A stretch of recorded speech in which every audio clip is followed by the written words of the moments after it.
Hello, welcome to the Solution Finders. Today I'm here with Christina Rasmussen.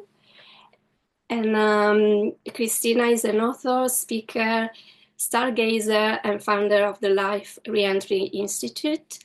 And she's best-selling author of 3 books, Second First, Where Did You Go? And Invisible Loss. Hi, Christina.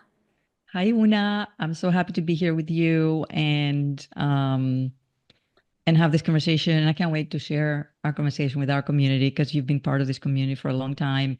And when you reached out, my immediate response was like, of course, she's someone from our community. Like this is you're you are you're part of how long have you been part of this of the community of the Second First Facebook page? It's been a long years, right? Yeah, and actually I started with the Where Did You Go group. Yes, yes. Because it started with I seen you in a podcast by Mhm. Michael Sandler, Inspire Nation, Yes, yes. and you were talking about where did you go? And at the end, you did like a little bit of An guided, exercise. yeah, Yes. like temple journey. And Yes. I just sat down, closed my eyes there and then, and I see an image of my mom who had died like 27 years before. Wow. And I say, okay, I'm going to buy the book. So then I joined the Facebook group, and Hmm. I was kind of writing all my temple journeys in there, and there was lots of interactions with you. You were commenting on the posts, and you were doing some calls as well, some but it was so nice and so much of a journey. Una, the the book Where Did You Go and the Temple Journeys. I have to. I mean, it's hard to even describe the experience and the impact it had on me, and as a person. I go on temple journeys for myself, and I know people where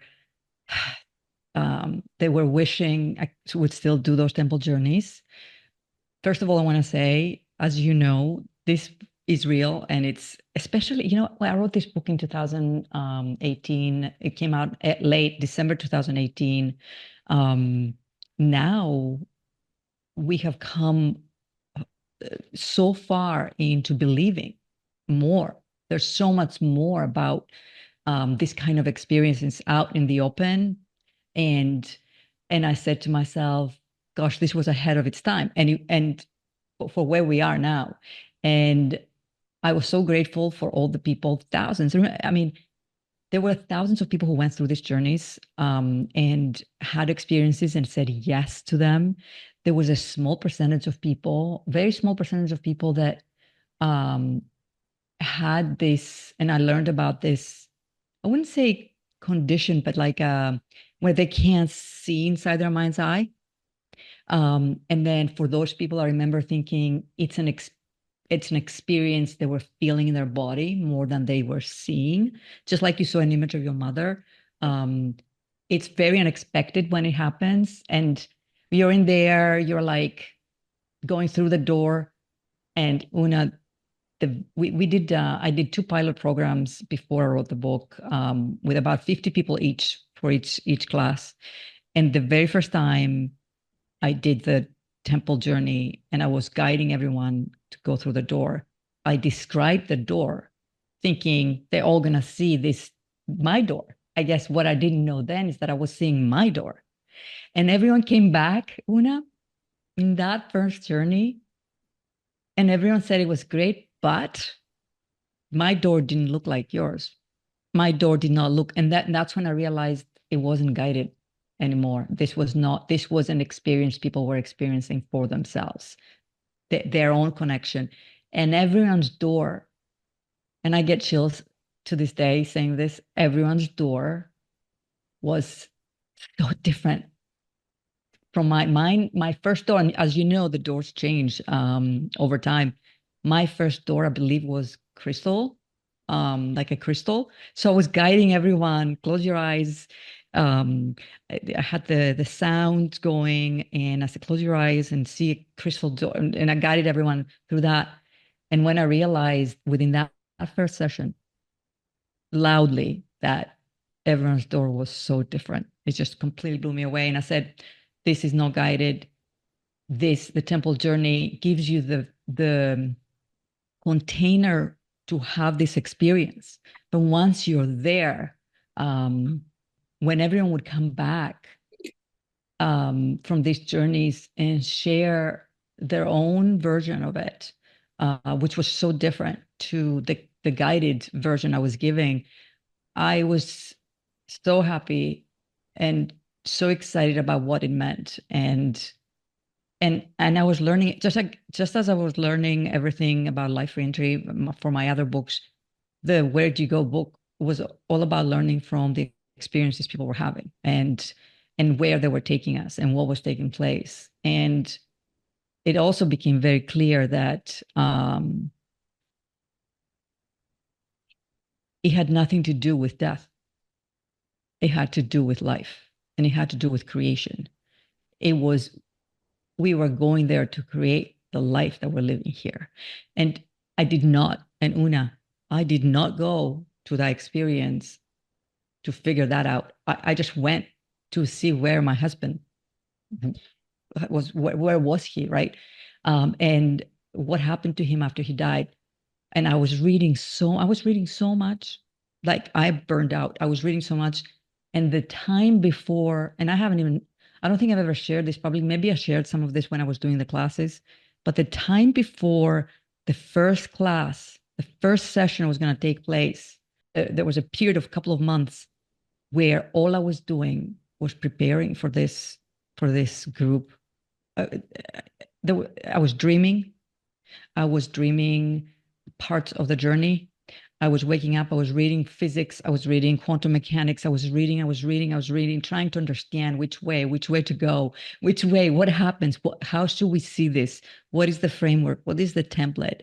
And the night before we were supposed to have that first pilot session, I was questioning, before I went to bed, I was questioning the first step. That is a door. And I kept saying, but it's too basic. It's too simple. Just because I'm experiencing the door, it doesn't mean that we should start with that. And I was questioning it and questioning it so much. I went to bed and I had a dream that was so real. I was in bed. And that's how I said, okay, fine. I got the message. I was in bed, and all of a sudden, in the dream, the door to my bedroom that would take you outside to the deck had this energy. This is in the dream, this energy. And I had to get up and go towards the door of my bedroom in the dream. And as I was approaching the door, and I could feel this like energy and this magnet, this like, oh my God, so vivid. Someone stood in front of the door. I don't know, a being, entity, ethereal being, and gave me these 3 pearls.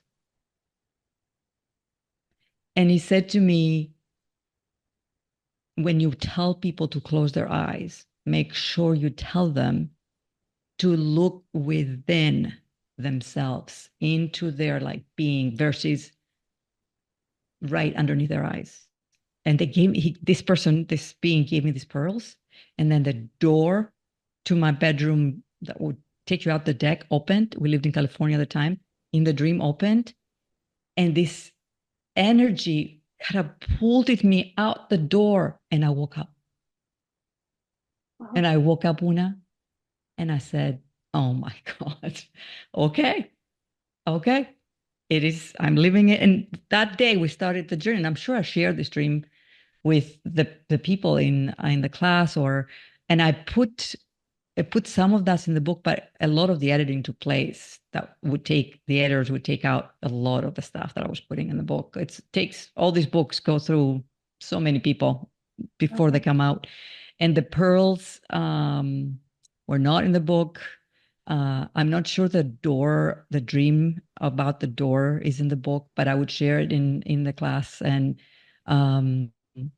those temple journeys have been my guiding light, my own personal guiding light. And I know people still reach out to this day and say, and people find their way to the book today. And I barely promote it, not because I don't want people to find their way to it. I also believe in the books standing on their own 2 feet. And like I did all this work, and I also believe in the word of mouth. So when people say you got to read this book, I hear people. There was someone wrote to me yesterday, and I don't know which book she found, but she said, I'm at this big hospital. She wrote in my website, and I get these messages. I'm at this big hospital. My son is dying. He's very ill. He's not out of the woods. And I'm sitting there, and next to the table, it was your book in the waiting room somewhere.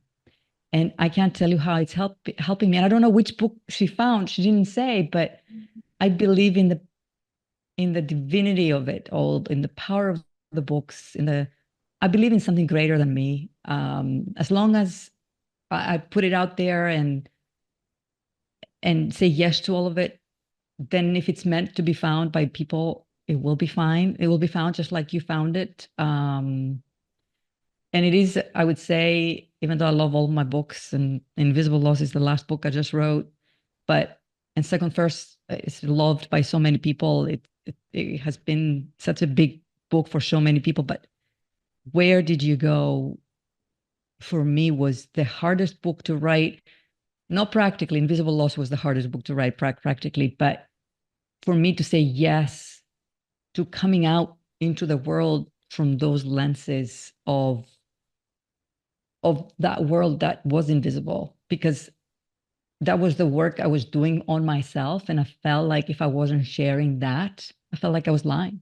Like, here's here's the work that I'm sharing, but this other special part of the work, I'm not telling anyone because I worry about what they will think of me, you know? And I used to worry about that so much. And when the book came out, I worried about it so much. But I mean, I would say looking back now, it was always meant to be, and it works. My kids went on their temple journeys, and so their dad, and had their own experience. And they were young at the time when they first went. You know, they're adults now, but so anyway, I'm talking so much about this book. I love this book, and I hope people take the steps. It's a lot to process when they're reading the book, and we are not doing any groups. It's easier with a group, I know that, but take one step at a time and go through the temple journey, and don't be afraid.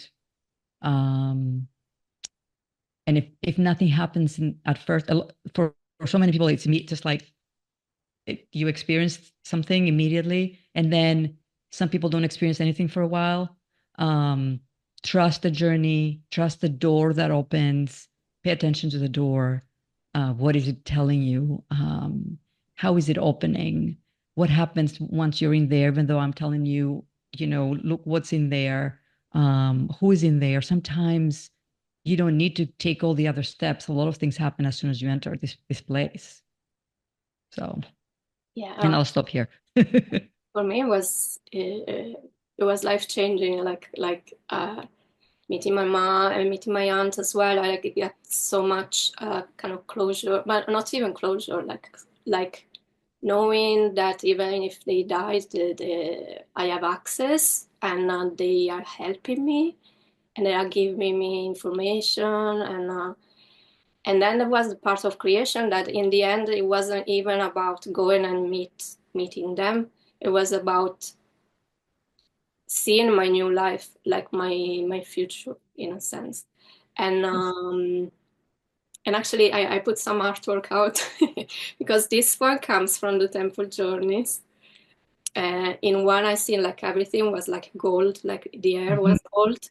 So I had this I asked what it was, and the answer was it's love. So I was so happy. I said, okay, I have a title. It's Love is Gold.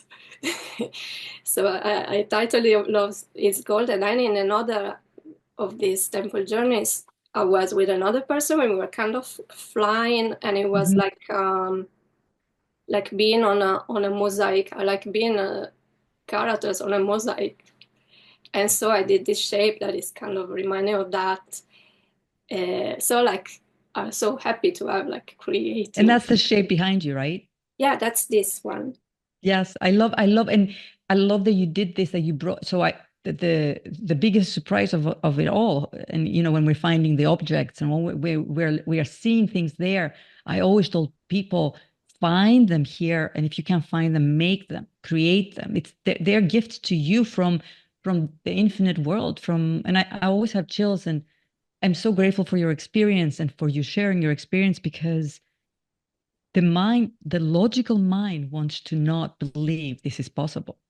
We're fighting with that logical mind, with that survivor self, right? That protector. Like, where do you think you're going?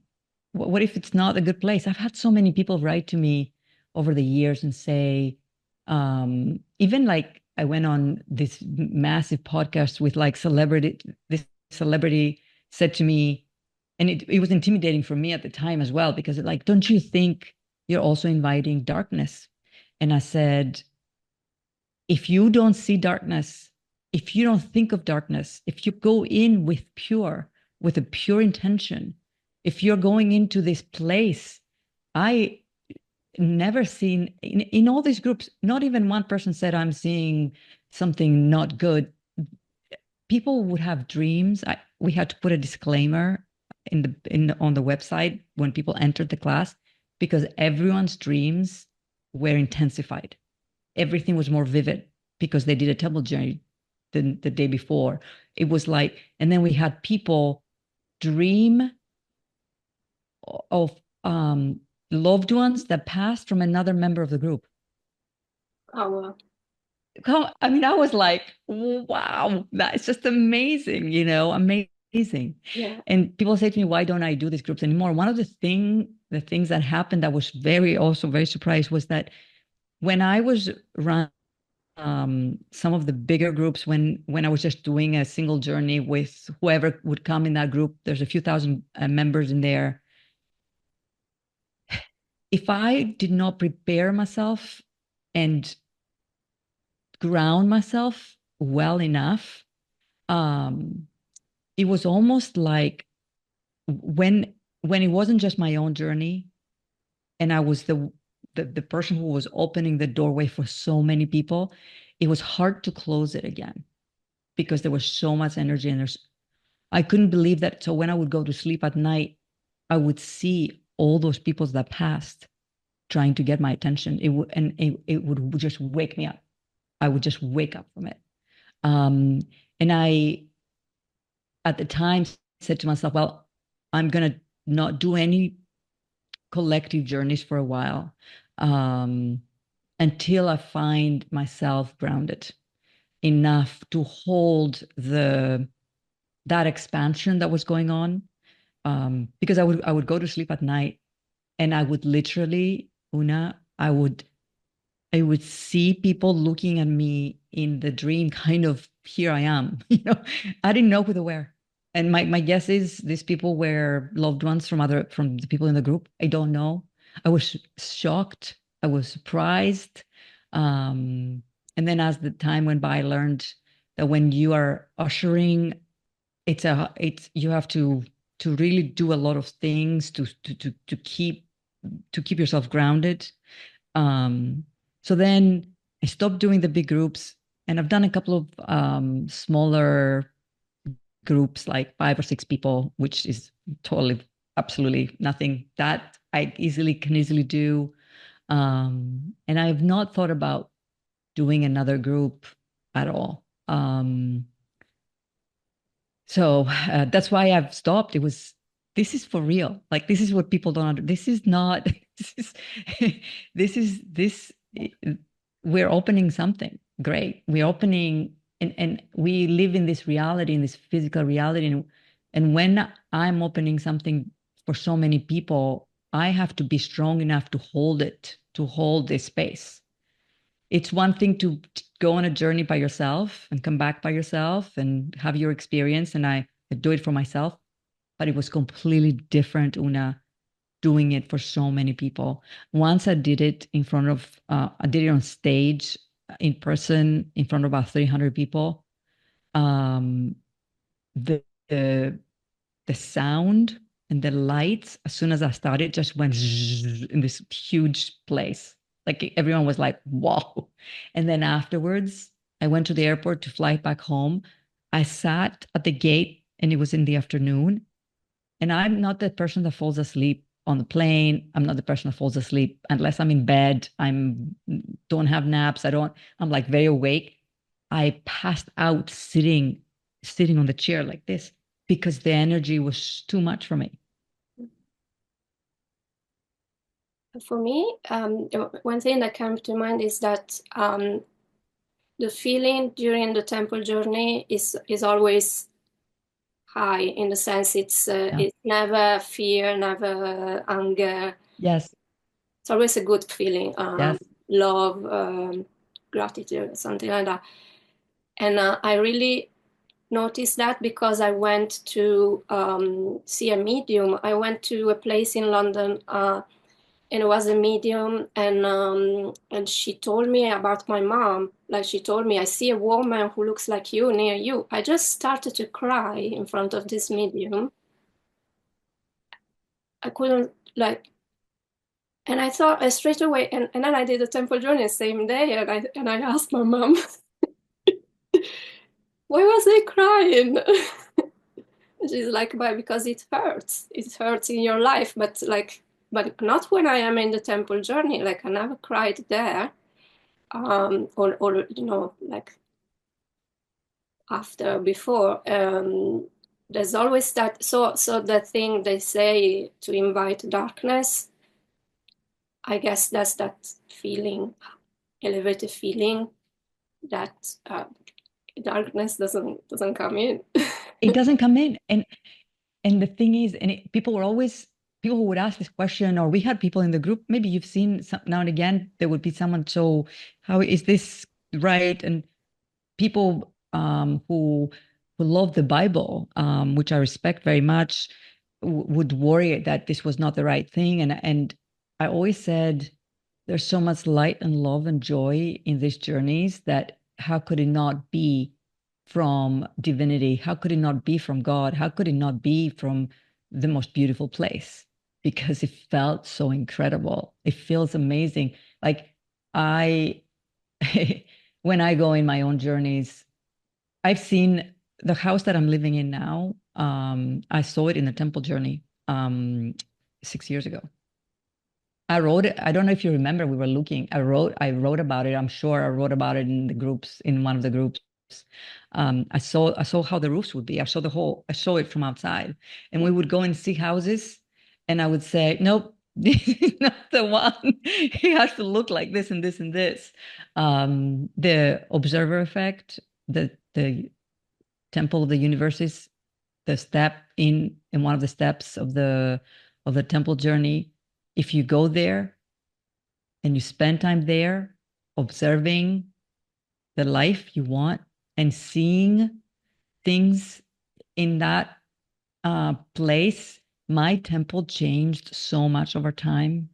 For a long period of time, it would have these books and a big library, and it still has it there. But then, as you know, I'm studying art. All of a sudden, these paintings came from above, from like there's no roof, so from whatever it was hanging in the middle, just hanging like this. um and then I saw someone in there, one of about a year ago, who had passed, who was like a family friend of my parents. I saw him in there, and he said to me, everything's a painting in here. That everything you see is a painting that you create. I know, I came back and I was like, wow. I was like, isn't it true? Like I learned things from the temple Yeah. journey all the time that I couldn't just come up by myself. Like this is not imagination. People, do you think it's an imagination? I'm like, no, this is not imagination, right? Yeah, actually, recently I was reading a book of Lorna Byrne, who talks about angels. She sees angels every day, and she was saying these angels, they were wearing golden clothes, And then sometimes she says other colors. But my aunt, that is kind of she's my super watcher. So she's kind of like the closest Yes. soul to me, and I see her in the temple journeys. So from the beginning, I see her wearing white, and she looked a little bit like those advertising for hair products, like with Yes, yes, hair in yes, the wind. And she had a light from the inside, which was luminous. yes, And I seen her many times like this, like always in white, different kind of clothes, very stylish as well. And uh, and then one day in a temple journey, she's dressed in gold, and I'm like, gold? Yes, gold. So she's yes, kind of gold. she's promoted. And Yes, I read this book with the angels, and I thought she's an angel. She has these lights from inside her. She's like an angel, and so kind of confirmation from another book. yes. No, and actually, the temple journeys will give you a lot of confirmation about. It will give you proof, and one of the reasons I did the object exercise to begin with, to set the mind, to create the intention that you will find things in your life that you see there. And did you hear? I don't think you were not in the pilot group where we did the yellow rubber ducky, but I talk about it in the book, and Yeah, I yeah. talk about it for years after that group. I would have emails from people sending me pictures of the yellow rubber ducky. I mean, do I have one? Like I have them in my house now everywhere. Whenever I see them, I think it's good luck. It's the sign from the temple. And I remember my first object in the group class because I went in with everyone, I saw this yellow rubber ducky and I was like, that's weird. You know, what is like Yeah. because you don't most of the times you're shocked about what you're seeing. And I said, fine, I'll never find a yellow rubber ducky, i'll i'll I'll bring it out and show everyone. And then the weird thing about that yellow rubber ducky, and I don't know why it became infinite. It became kind of our like logo or like our sign. And everyone in the group was seeing yellow rubber duckies. Like, and I went and bought 50 uh silver necklaces with a yellow rubber ducky on it and sent it to each member of the group. I just had to do it to remember, for everyone to remember the power of that, of what we were creating together. It was an incredible experience. Nothing like unlike anything I've ever experienced, and unlike anything I ever thought we would create in that group. We knew that this had its own power. Like we were all, and imagine there were that first group, and like most of the other groups, the first 50 people all experienced tragic loss, and we were all laughing, and we were all having a great time, and we're all learning from the universe and all learning from these temple journeys about our life. And every day for 6 weeks, every day we would go out into the world to create and to see and to find the proof that the invisible world and the visible world is one. And there's so many things we can't see around us. We cannot see them, but it doesn't mean that they're not there. But we can see them if we close our eyes and look within and go and trust that experience. When I go into the journey, um, it's always like it always feels like I let go of the steering wheel. Like I'm like, show me, take me. What do I need to know? Where do I need to go? Who do I need to see? What do I need to remember? And and I trust that whatever that is that I experience is what I'm needing right now. And and then of course I write in my journal like because I always tell people, and you heard me say this a million times, when you come back from the journey, if you can sit down and write what you experienced, it's very important, because the mind is going to try and minimize this as time goes by. It's almost like you wake up from a dream, write the dream down, because you'll forget it, you'll dismiss it, You won't remember the experience. Write how you felt, write how it made you feel. Draw and paint and do whatever you can with any shape or thing that you can find words for. Draw it, create it, and trust it.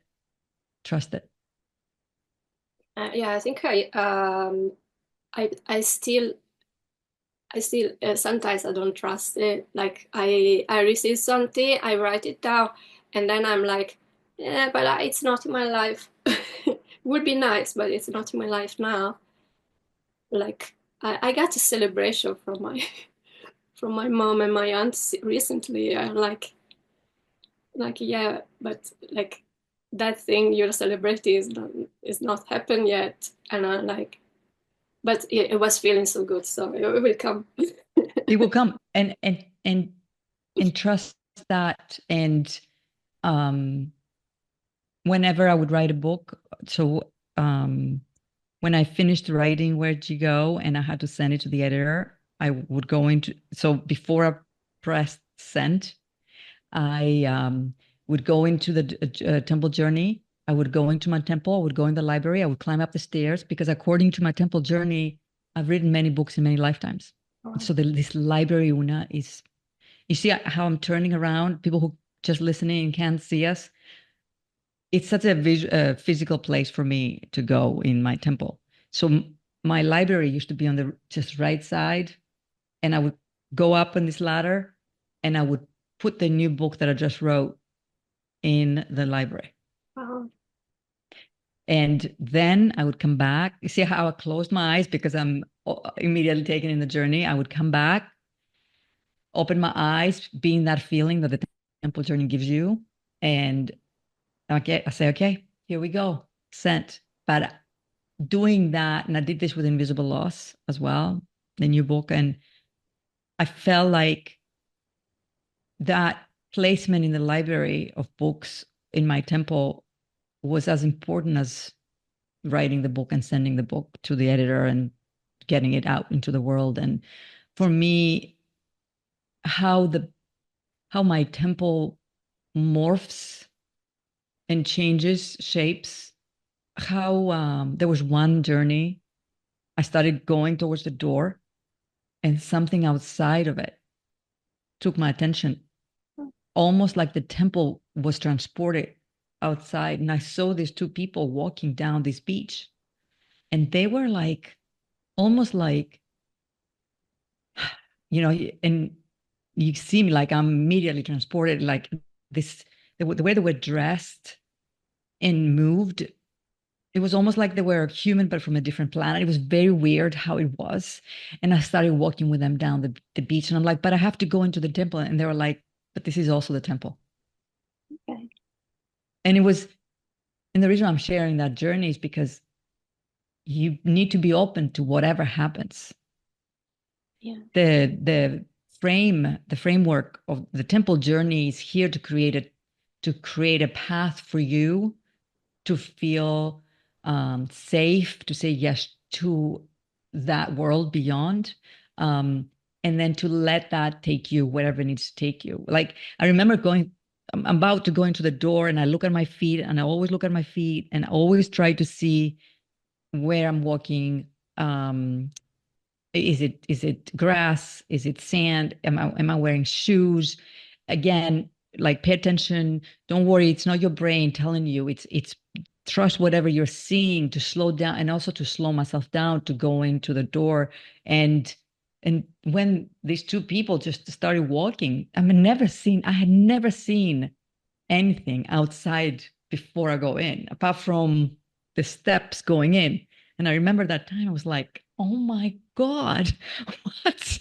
Someone is outside. Or the first time I saw water, like a lagoon as soon as I entered because I don't put water. I didn't tell people there was going to be water in the temple, but there was like this lagoon that was so healing. And so it's magical. It's divine. It's full of goodness and joyful, and where we go to create. And someone, I remember when I first wrote it and I sent early copies to people, there was someone, I don't remember who it was. an author or someone who read it early, and she turns around and says to me, you're creating a manifestation book. This is it's hiding under this grief, you know, uh, arena, but it's a manifestation book. As I said, I know it is, but the intention of the what I came here to create was how we connect with those we loved. But what was, again, the biggest surprise is that where we go to find them is where we go to create. And I was blown away by that, Una. Yeah, but I love the part where you go, practically you see your past and you see your present, and then you do the future, and the past and present, you collapse them. You collapse them. Yeah. Yeah, for me the past was like, um, an old building with pests, where there was like cockroaches and stuff like that. It Oh was my very God, dark, and I Una. was like not even going in there.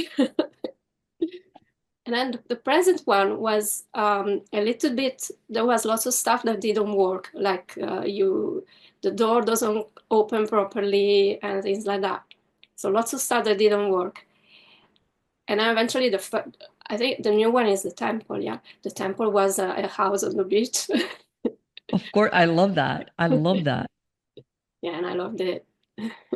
No, and it's amazing. And also see you know, when it shows you the themes of your past, which was the cockroaches, and the theme of what you were seeing of things are not working out. See those as messages as well. It's telling you this is what it feels like to be here now. And we're going to collapse that. We're not going to observe it anymore. We're not going to witness it. And it comes from a physics law, that when what we observe, we influence. And that's not something I came up with. This is, people know this. There's experiments around that, the observer effect. So when you collapse a reality, meaning you stop witnessing it and you start to witness another version of it, that is the version that you give power to. And that's the version. The more you go in there and witness that version, the more that version will be created in your life, in your present life. And it may not start with a house at the beach, but it will start. And sometimes it may, I mean, I've had people share pictures, because in the groups, people go find a picture that is as close to the door, as close to the temple, and they would share these pictures. And then there was this one woman, I remember, 3 months later, after this specific journey, she was somewhere. I don't even remember what, this is years ago. She was walking somewhere. All of a sudden, there was this cabin in the woods in front of her, and it looked identical to the one in the temple. And I think the shock that you feel when that happens changes the way you see life going forward. You start to believe, then everything is possible. Yeah, yeah. When you see proof in real life, Yes. what Yeah. you see in the temple, it's amazing. It was amazing. It is amazing. And I always feel a little guilty for not running these groups. A big part of me wants to, because of the magical experience that it gives so many people. I feel I feel so much, and I'm going to say the word guilt again, because I feel like this was given to me from the universe to gift to the world. And I have done it. I did it for many years, and when I made the decision to no longer guide these groups, it was for the right reasons. So that now that I'm more grounded and stronger, and of course I can take many people through the temple journey, no problem at all. That's where I feel guilt for not doing it, Una. So I'm working through that because it's for the good, right? It gives so much good. And why at the back of the book I put the guide for anyone to run their own groups. I give Invisible Loss has the same guide to go and run a life reentry. The Where You Go book has a guide in the back to facilitate your own group, because I wanted people to not feel that they needed to be with me. I wanted people to trust themselves and to trust others with good intentions to with good. And I'm always very protective of that. Like, you have to, people who facilitate a group, they have to have very good intentions, and they want the goodness of everyone in the group, that it's pure. This has to be a pure experience, that you're there for the right reasons with purity. And I cannot emphasize this enough. And I'm able to say this now because I'm able to reflect in all of it. I don't think I've ever said those words, but I knew my own purity going into that experience, wanting this for everyone, wanting this for everyone, Una. I was so, and I am passionate about people experiencing their own temple journeys. I've received so many journeys. People will write to me and tell me all about their journeys, because it's so important for the journey to be witnessed, and why these groups were so important, because you have a journey, and not, and writing in your diary, in your journal is great, but writing in a group where everyone can witness your journey and discuss it is amazing. It's amazing. Yeah, I just read one I wrote in the group, and I wrote about seeing a buffalo, and I had a comment, and someone said, um, I just asked for a sign from this person in my life who died, and his name was Buff. So, so there was this kind of interactions. It was amazing. It's amazing. And I that's the thing, like, you can't, like, make this up. Your imagination can't make this up if it's not real. It can't. And so when you see so many, there was one person that had this object, was very weird looking, and I don't remember what the object was, but she said she was standing at the grocery line, at the ready with her basket at the supermarket, ready to pay, and the person in front of her had the tattoo of this object on his arm. Nice. Like, this is my object on your hip. Like, what? Right? It's spectacular and out of this world, and real, because you cannot make this up. This is, and so when you have instances like this over and over again, I think the universe, God, whatever you believe in, wants us to believe in this, Yeah. to believe in the power of this, and that it's ours and it belongs to us. It belongs to every person who says yes to opening that doorway. And I did a lot of research on doors historically, and the energy around doorways and doors. And also, um, I was not planning on calling the temple world the temple world. It was going to be beyond reentry, and Okay. that's the way it was going to be. But then, as soon as we started the pilot program, like, I was convinced, and I didn't know why. I couldn't understand it. Why does it have to be temple world? But I think historically and in many ways it had to be called that. And I said, I'm going to trust that, and I'm going to let it be, because it wasn't scientific, and it wasn't, I had to believe in the divinity of the temple, and why it was supposed to be called that. And I trusted it. And over the years, I was so grateful that I said yes to the naming of it in that way. Yeah, it was a beautiful gift to the world. Yes. Yes. And it's timeless. I always say, I would say always in the end of the groups, now the temple lives within you. The temple world belongs to you. Nobody can take that away from you. It's everywhere you are, and you go on the journey whenever you want to. And and I felt like that was a gift to people, that it doesn't go away. It will never go away.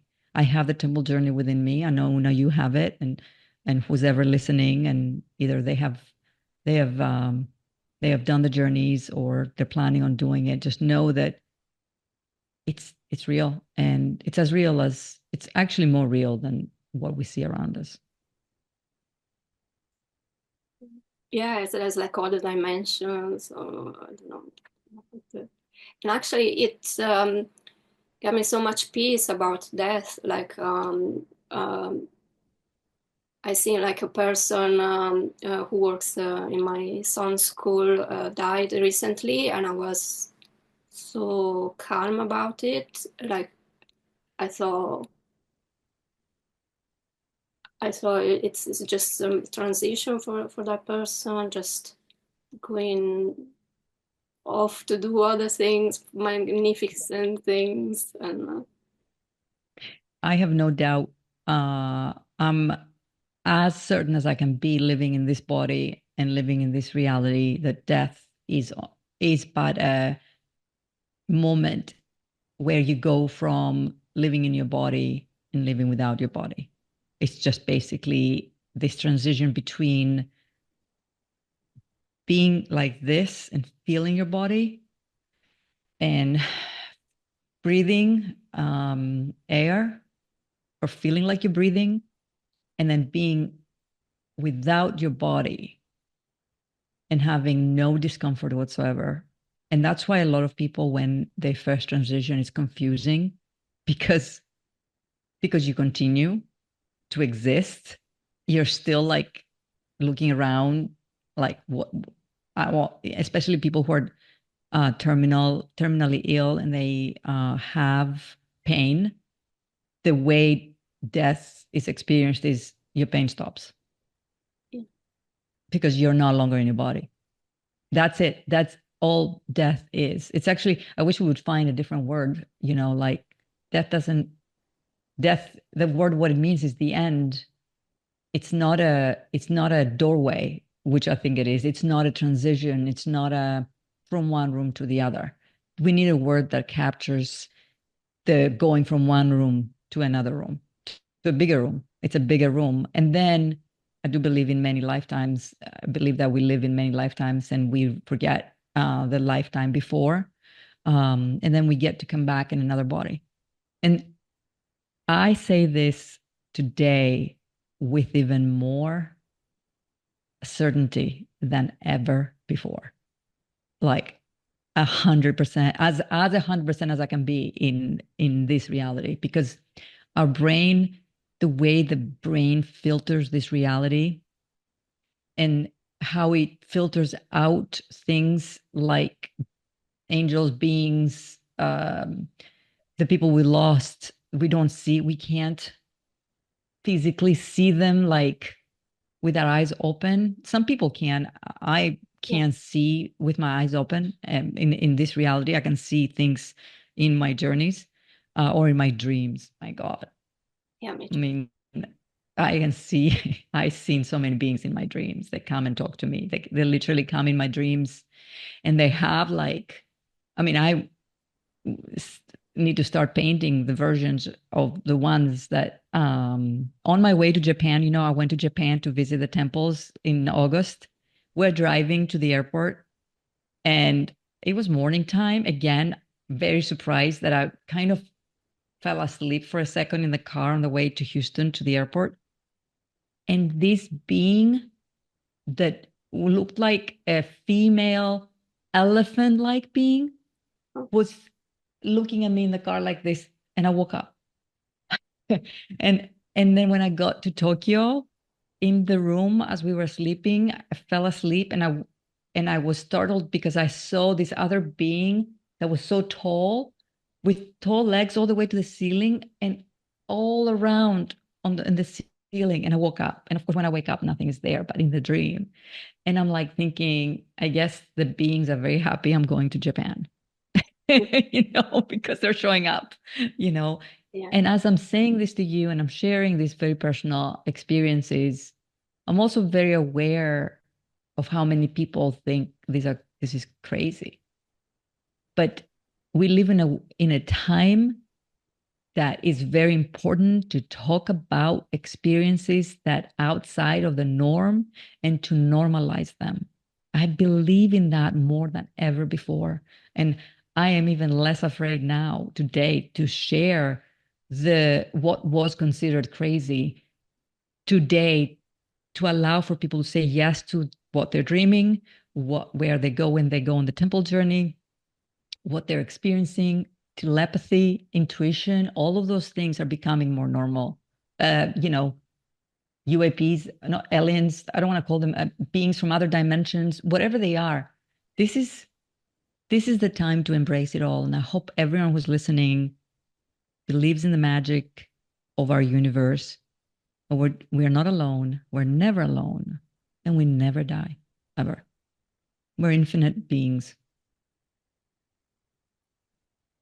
Yeah, and there's so much when we were talking about Japan, and in the temple journeys, I seen things that I seen in Japanese anime movies, like for example Miyazaki movies. They are really with spirits and nature and things like that.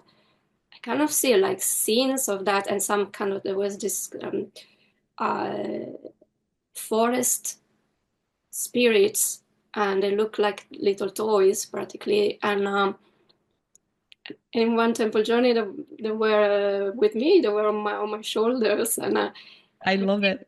I seen them in an animation. But I had the impression that my idea is that these guys who do the animations, they access to the same invisible places, something like that. Yes. Yes. Una, I agree completely with you. It's exactly like that. It's exactly like that. And I'm so grateful for you and for being open to experiencing, because it's like I said, the mind will try to shut us out of that experience to protect us, because it needs we need to survive in this reality. And the brain is here to kind of filter out all the, you know, all these things that we're talking about, because we need to stay grounded and we need to be here dealing with technology, with my mic, my this desk, this books in the back, my house, paying the bills, you know. But I think we have arrived at the place where we can say yes to both the physical reality, which I love. I love being alive. I don't want to die. I'm not afraid of death anymore. I used to be. Not anymore. I don't want to die, but I also want to experience the part of my soul that is infinite, that has no memory loss of all my other lifetimes. And there's the mirror inside the temple. There's the mirror step, and that mirror experience. That's when I saw the Japanese queen. I think that's in the book, that I had a Japanese queen come out of there and come out of the temple journey. And I'm like, Japan. That was the first time I said to myself, what is that? I had no interest in Japan. Never read anything about Japanese queens. I don't, I was like, what is that? Because why am I seeing a Japanese queen inside the temple journey? What is that? What is that? Like, it was completely out of my own experience in my life here. Like, I didn't have an interest. And after that, I said to myself, one day I'm going to go to Japan. And I wanted to go during COVID, but we couldn't go because it was all closed. So once the book was released and I'd done a few interviews, I said, this is the time to go. So going to Japan was always meant to be. And visiting all these temples. I wish I had you. I had all of you there with me. Imagine being there and going to the temple journey in the temple world, in an actual physical, beautiful, ancient temple that were like.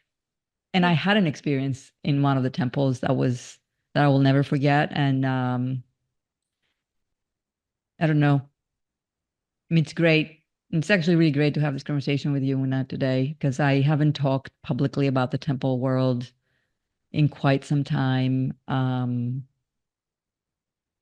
Not deliberately. Just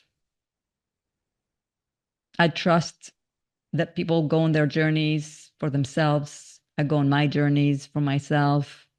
And it is important to talk about it though as well and share it, because it gives energy, and it gives this vibration that I feel like this book has this vibration that I'm smiling because it's amazing. It's just this. It's not created by me at all. It's just what it is, right? It's special. It's special. Anyway, and and it came from the universe. It came from somewhere else. And someone said to me, "Why don't I give credit to myself for the creations of my life, even the paintings I'm painting now? I mean, what?" You know, I thought I was gonna just be a landscape painter. When I was explaining having my new semester started Tuesday, Wednesday, um, and I'm working with a new professor. So because I'm graduating, this is my last semester. Yeah. I had to share with him the thesis paintings. Remember, he hasn't seen anything. He doesn't know what I'm creating. So I share these paintings, and he's like, "Wow, I did not expect that. It's like so unexpected. It's just what? Tell me what? Tell me what? Where? How are you painting these? Where are they coming from?" And I was writing to him yesterday. I said a response to his message, and I said, honestly, when I started the MFA program, I wanted to paint landscape. I love landscape and I love traditional art. And all of a sudden, halfway through, I was struggling with a painting. This is how these paintings appeared. I was struggling with a painting. It wasn't going my way. And Una, all of a sudden, I started painting these figures. And I knew some of them were family members. And then there were two figures that showed up, but I had no idea who they were. And now imagine you go from like landscape, realism paintings, just here's the view and here's me painting what I'm seeing kind of experience, to all of a sudden I'm sitting in the middle of my studio, my art studio, I'm painting and I'm frustrated with the painting I'm doing. And suddenly I'm starting to paint these figures. I had not studied figurative painting. I said no to figurative painting. There would be no figures in my paintings. I was not planning on any figures in my paintings. Mm. And all of a sudden, these figures came. And some of them I knew. I was painting my daughters for the first time in a painting. And then there were two figures on the left side facing into the painting. So I could only see their backs. And I was like, who are they? What happened here?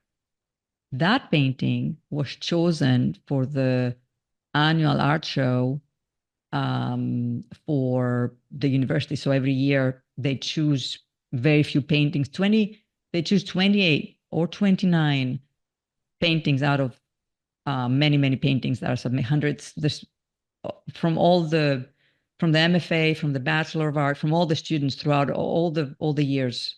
So there's a lot of paintings that are being submitted. And only 28 or 29 are being chosen. And I remember this being chosen. I was like, what?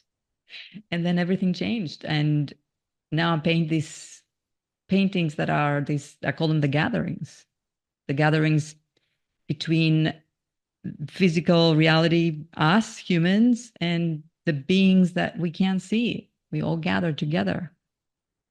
And I trust, I trust this. I trust what is coming through, and I'm saying yes to it, and I'm not shying away from it, and I'm not. I don't feel like I think before I was struggling with coming out into the world with this work, but now it's so different because I also believe 100% in the reality of it and how real it is, and I want everyone to experiencing it. And I remember my first professor who saw the paintings in the beginning, she said to me, "You are making something that people are so afraid of into something they can love and look forward to with these paintings." So I will continue to do those for That's so sure. nice.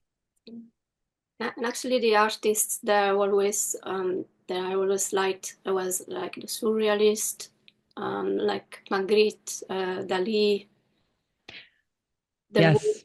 who paint the subconscious, the dreams, the images they see in the Una, back. check out the artist called Leonora Carrington.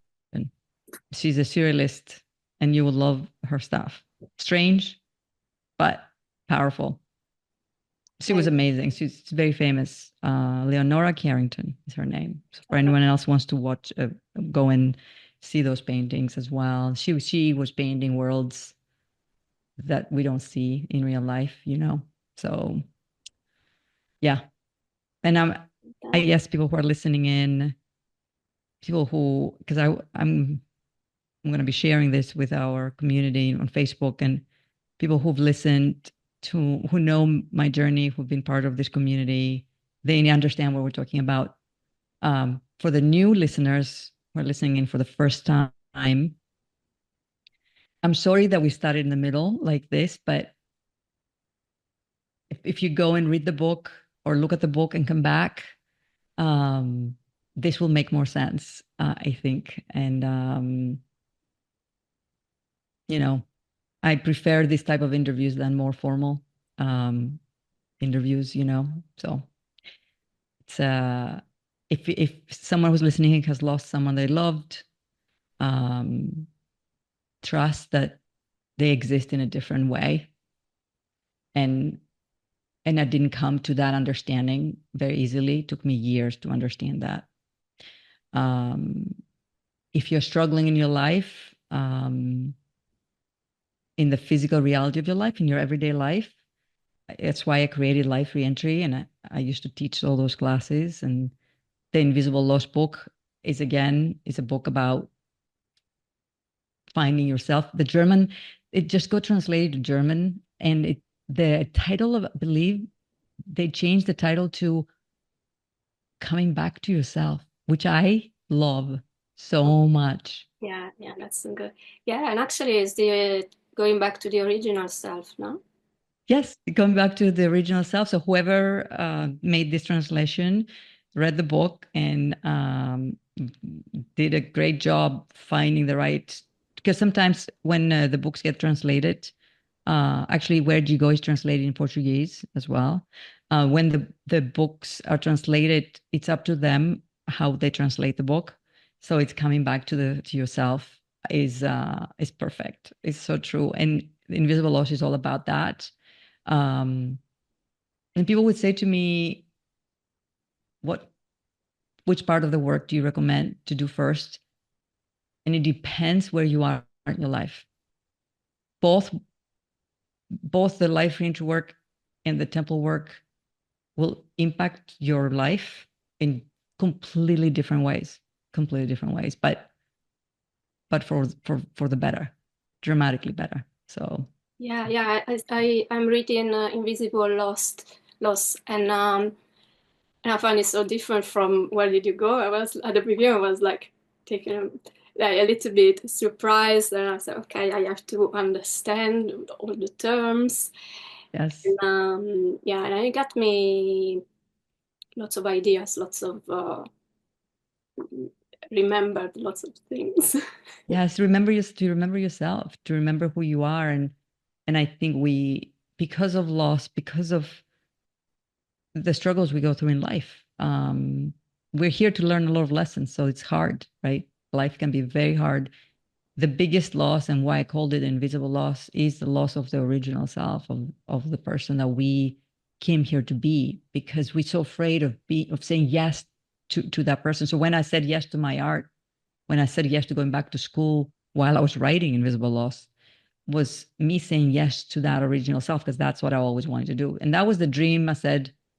I was always my survivor self, who is the part of you that keeps you safe.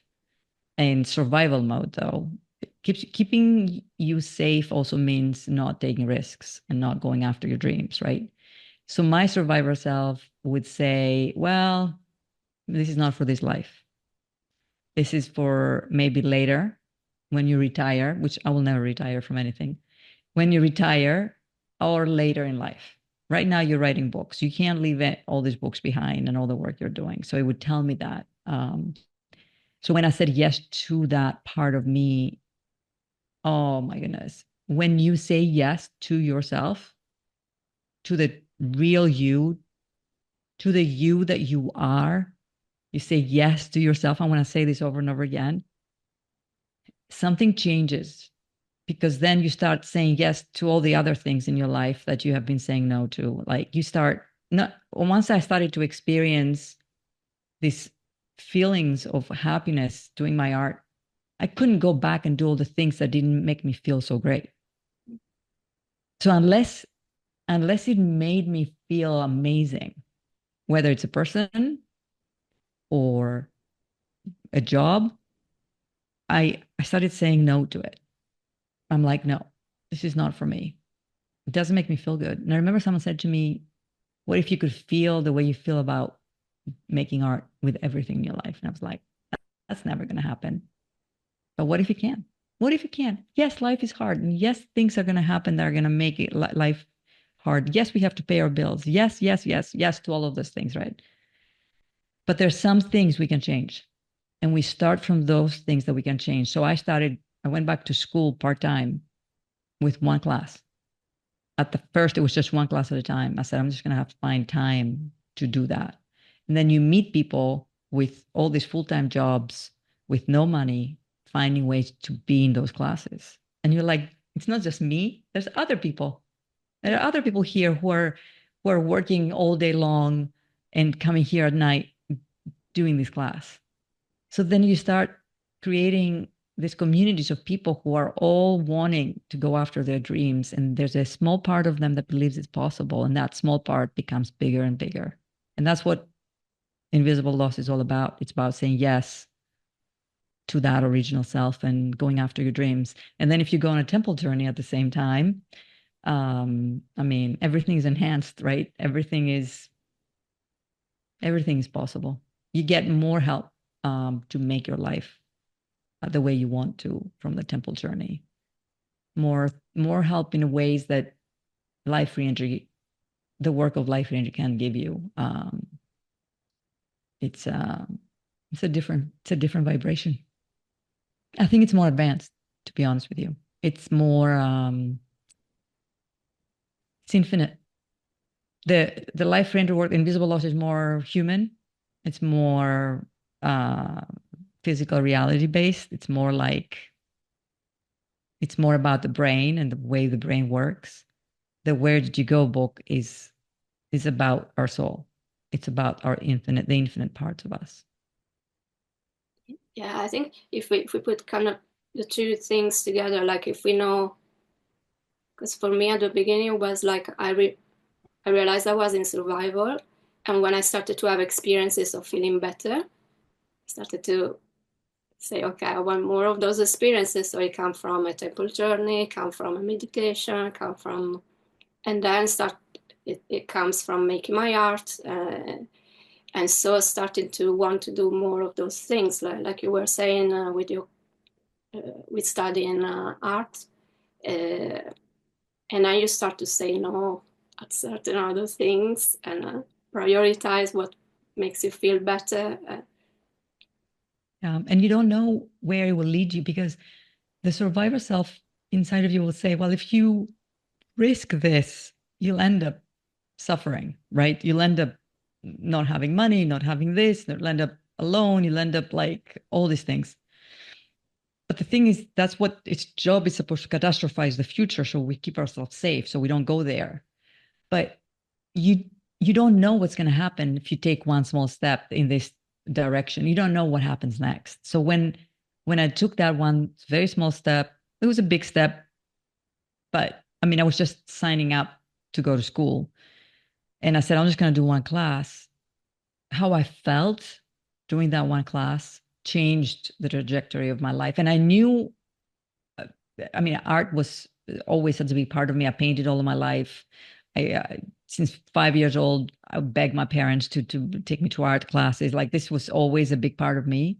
But saying yes to it as an adult in such a big way, it made me realize the waiting room that I was living in, and that it was very.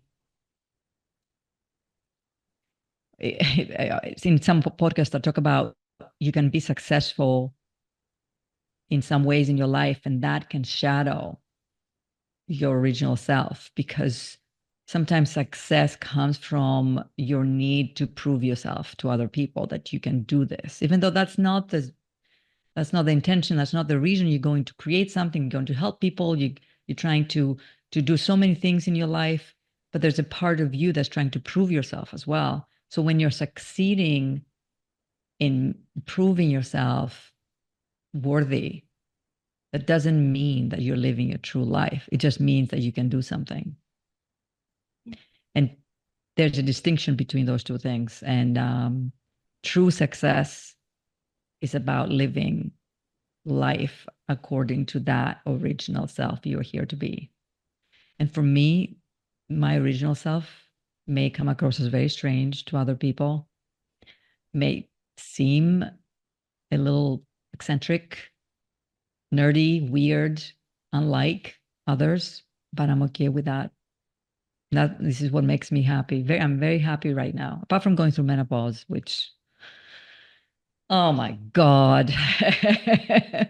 Menopause is something I didn't expect. I thought nothing would take me down physically, but menopause is tough for all those people, all those women that are out there going through this period in our lives. It's quite something. So apart from menopause, everything else is is more or less exactly how I need it to be right now. And maybe for the first time in my life, I live in the present happily because it's the version of my life that I want.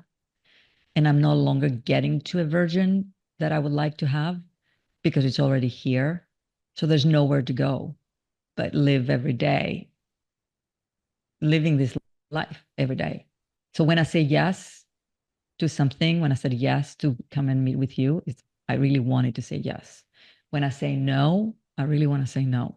When I say no, and I said no to something just before I came on this in our time, and I saw this message come through, and I didn't want to do something, but I knew it wouldn't be very easy to say it.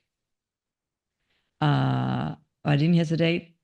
Um, I did it. It feels uncomfortable to say no to something, especially to someone you know. Um, but I did it. And I might not be liked because of that, but that's okay. I like myself because I say no. Yeah. So It's so beautiful to be authentic, to be yeah, yourself. yes, yes. Yeah. Thank you so much, Una.